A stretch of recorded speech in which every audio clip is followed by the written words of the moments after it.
तुम्हारा बेटा नहीं है, तुम्हारे पाप ही तुम्हारे कर्म दंड बनकर आए हैं, भोगना पड़ेगा। कहां जाओगे? किसी किसी जन्म का पाप इस जन्म में भोगना पड़ता है। पति मिल जाए दुष्ट, पत्नी, कई बार पत्नियां दुष्ट मिल जाती हैं, झेलना पड़ता है, क्या करो। ये सब कर्मों का खेल है। को ना काहू को सुख दुख कर दाता, निज कृत कर्म भोग सब भ्राता। पति कैसा भी हो, शादी के पहले देख लो कि शराबी तो नहीं है, जुआड़ी तो नहीं है। शादी होने के बाद अब वो जैसा भी है परमेश्वर मानकर उसकी सेवा करो, ऑप्शन नहीं है दूसरा। हम सनातनी है ना, हमारे यहां पति को छोड़कर दूसरे पुरुष के पास जाने का ऑप्शन नहीं है। इसलिए हमें जब पति सताए, पति दुख दे, या पत्नी सताए, पत्नी दुख दे, तो समझ लेना चाहिए ये हमारे किसी ना किसी जन्म के पापों का फल हमें भोगना पड़ रहा है। हमने किया होगा कभी इसके साथ गलत, तो आज ये हमारे साथ कर रही है या कर रहा है। एक संत हुए हैं महाराष्ट्र में, नाम है तुकाराम जी। सत्संग करते हैं, बड़े अच्छे भक्त हैं, विठलनाथ जी का बड़ा भजन करते हैं, संत हैं। पत्नी बड़ी दुष्ट है। सत्संग कर रहे थे श्री संत जी तुकाराम जी। पत्नी आई और गरज कर चली गई, क्यों जी, काम धाम नहीं करना, दिन भर सत्संग करते हो, भगवान खाने को देंगे क्या, कह के चली गई। सत्संग करते रहे। तुकाराम जी कुएं से पानी भरकर लाई, मटके में पानी भरा, सिर पे रखा, देखा उसने कि अभी भी बैठे हैं, गुस्से में अपने पति के ऊपर भरा हुआ घड़ा पटक दिया। तुकाराम जी के चेलों ने, शिष्यों ने देखा, महाराज आपकी पत्नी तो बड़ी दुष्ट है। तुकाराम जी ने मुस्कुराते हुए कहा, नहीं, मेरी पत्नी बहुत अच्छी है। क्यों? ये आपको गाली देती है, ये आपके ऊपर भरा घड़ा पटक दिया, मारती है आपको।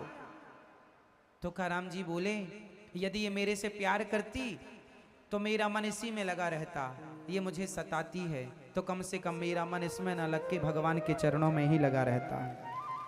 भगवान ने बड़ी कृपा की है कि मुझे ऐसी पत्नी दी। पहले तो आकर गरज गई, बाद में आके बरस गई। मतलब पॉजिटिव रहना चाहिए जीवन में। पति अब मिल ही गया है, बदलने का कोई ऑप्शन है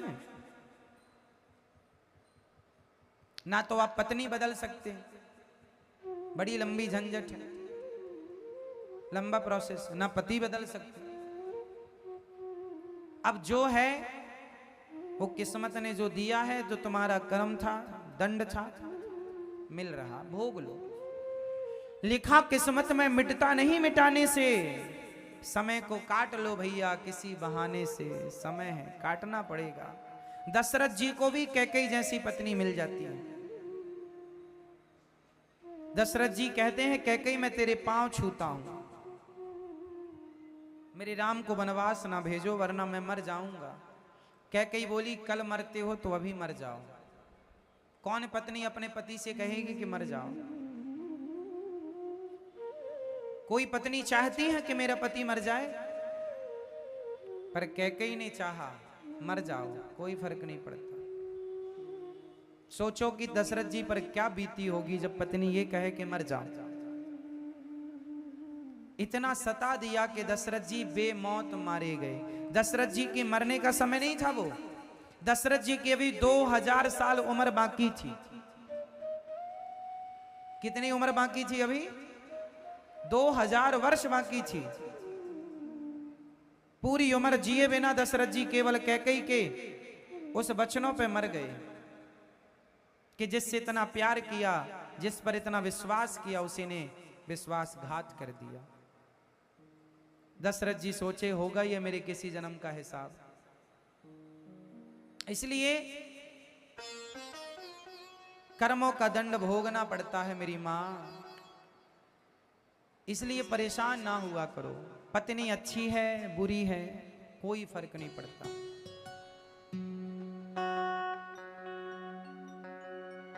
एक पत्नी ने अपने पति को कह दिया तुम जानवर हो, जानवर। अच्छा, आपकी पति आपको जानवर कह देगी तो आप क्या करेंगे? ए भैया, आपकी शादी होगी, बताओ, आपकी पत्नी आपको जानवर कह देगी तो आप क्या करेंगे? रोएंगे आप? तुम भी कह दोगे तुम भैंस हो? फिर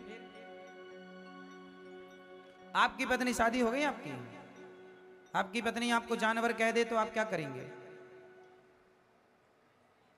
गुस्सा करेंगे उस पर? नहीं करेंगे? इतने भोले हो।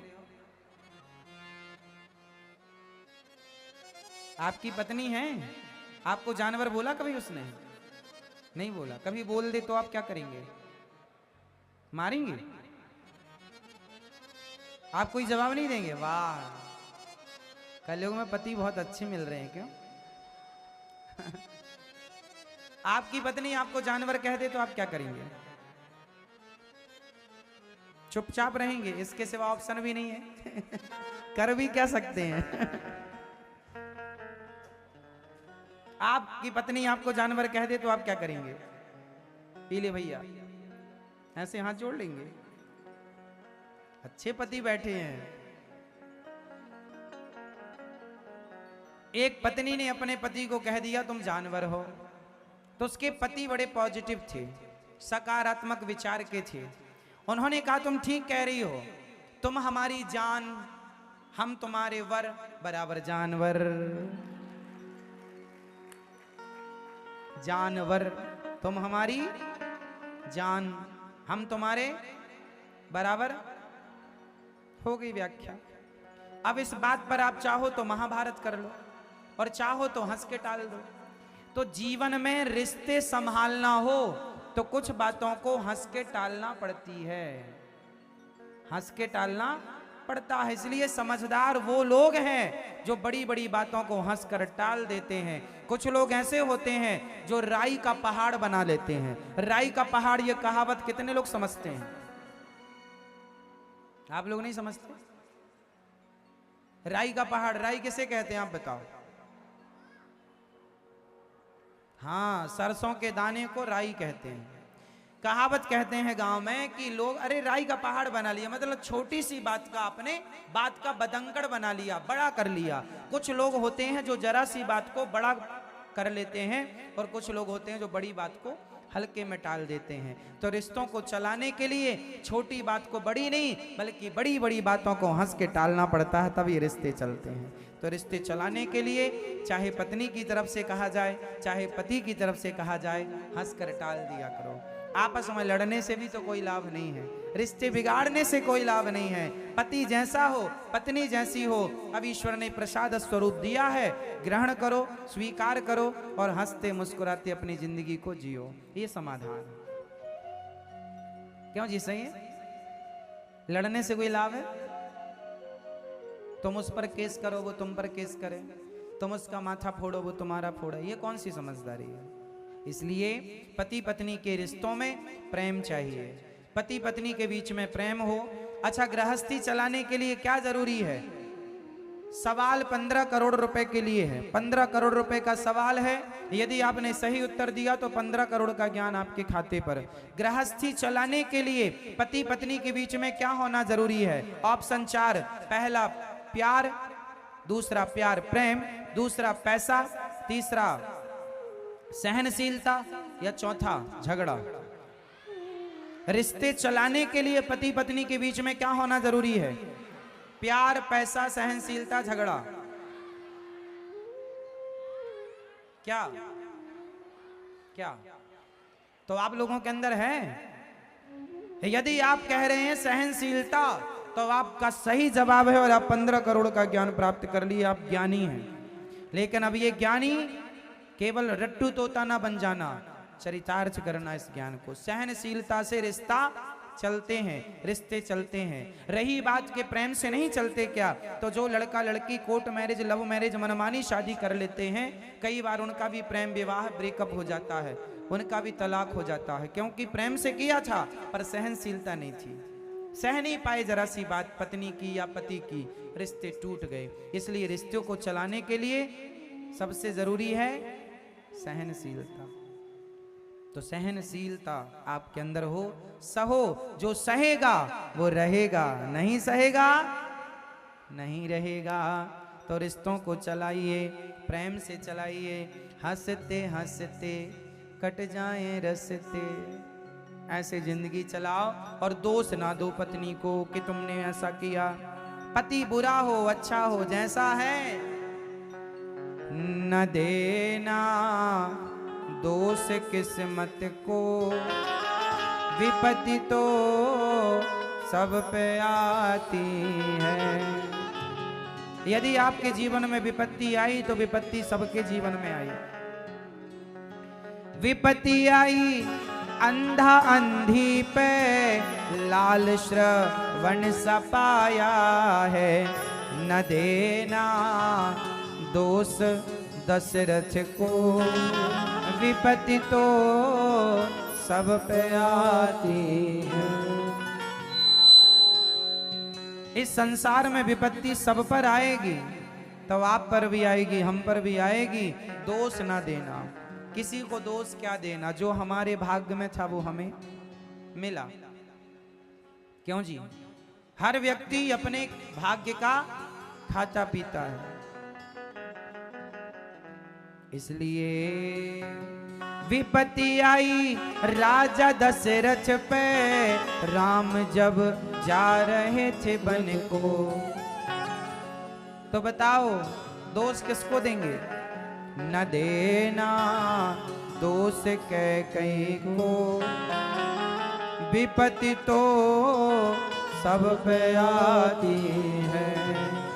विपत्ति आई माता द्रौपदी पे, सभा में चीर हरण करते, भरी सभा में निर्वस्त्र करने की कोशिश, पर क्या करें? न देना दोष कौरवों को, विपत्ति तो सब पे आती है। आप में से कितने लोग हैं जिनके जीवन में विपत्ति नहीं आई?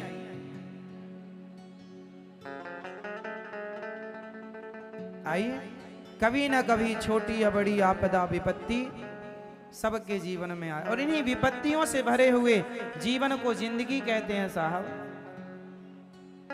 इसलिए रोते रोते नहीं, ये जिंदगी माना कि संसार दुखों से भरा है, माना कि संसार विपत्तियों से भरा है, लेकिन इस दुख और विपत्तियों के संसार में एक किरण है, और वो है गोविंद की किरण, वो भक्ति की किरण है। एक सहारा भगवान का है। उस ईश्वर के आश्रित जो रह लेता है, वो इस विपत्ति के संसार में, दुख के संसार में भी खुश रह लेता है। जिंदगी तो गुजारना है, चाहे रोकर गुजारो, हंसकर गुजारो। आपको क्या पसंद है, रोना या हंसना?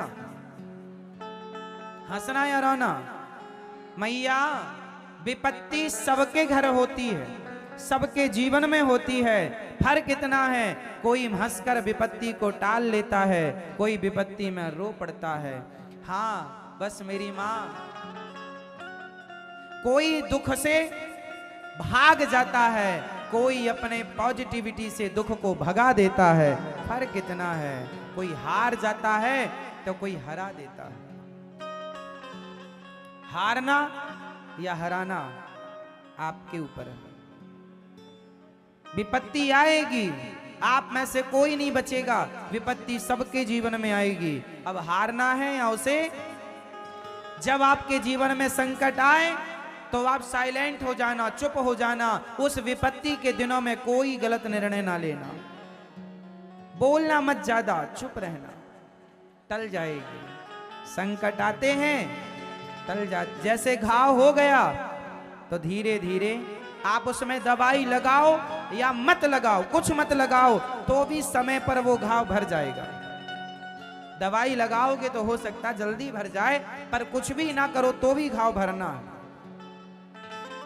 जीवन में आई मुसीबत उस घाव की तरह है कि आप कुछ भी ना करें, तो भी मुसीबत आई है, कुछ भी मत कीजिए, अपने आप चली जाएगी। ये दिन रात की तरह जीवन में आए हुए संकट होते हैं। जैसे रात आई है तो बिना कुछ किए आपके चली जाएगी, और दिन है तो भी आपके बिना कुछ किए। ये जीवन में सुख और दुख दिन रात की तरह। अच्छा बताओ, जीवन में दुख, आप कई बार सोचते हैं कि भगवान ने दुख क्यों बनाए, बनाना ही नहीं था, सब सुखी होते। अच्छा बताओ, दुख होना सही, दुख होना जरूरी है या नहीं? बताओ, दुखों की क्या जरूरत है? बताओ, दुख क्यों है? आप बताओ, दुख क्यों है? भगवान चाहते तो सुखी सुख होता, कोई दुखी ना होता। बताओ फिर दुख क्यों बनाया भगवान ने? दुख की रचना क्यों की भगवान ने? उत्तर दो।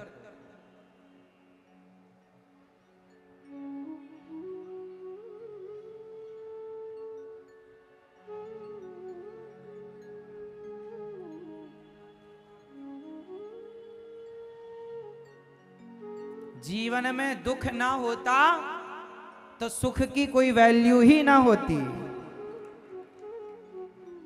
जीवन में दुख ना होता तो सुख का कोई महत्व होता?